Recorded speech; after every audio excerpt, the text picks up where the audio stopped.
ఒక ఆడపిల్లగా బ్రతకడం ఎంత కష్టమో తెలుసా? ఒక్క రోజు కూడా ఊపిరి పీల్చుకోలేవు. వచ్చాడు పెద్ద క్లాస్ట్రోఫోబిక్.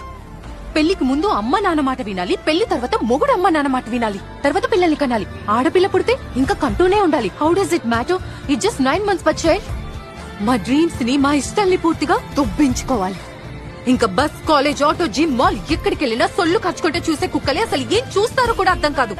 ఇంకా కళ్ళతో చూడకుంటుంటారే, వాళ్ళు గుంపులో చేరి చేతులకు పని చెప్తారు.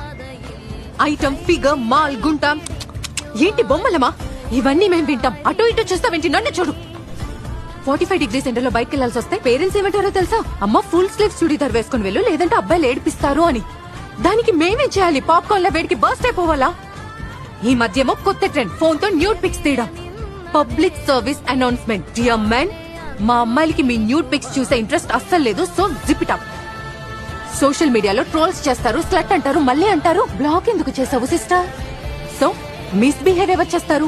అబ్బాయిలు. ఎవరు వెంటపడి ఏడిపిస్తారు? అబ్బాయిలు. హెరాస్ ఎవరు చేస్తారు? అబ్బాయిలు. కానీ ఇక్కడ ఎవరు ఫ్రీడమ్ దొబ్బింది? మా అమ్మాయిలది. సో అబద్ధాలు అడ్డం మాకేం సరదా కాదు. అబద్ధాలు చెప్తాం ఇంట్లోంచి బయటకు వెళ్ళడానికి. దాన్ని ఎలా అర్థం చేసుకుంటారు? మా క్యారెక్టర్ లూజ్ అనా? ఉన్నది ఒకే జీవితం, నచ్చినట్టు బ్రతికే హక్కు మాకు ఉంది.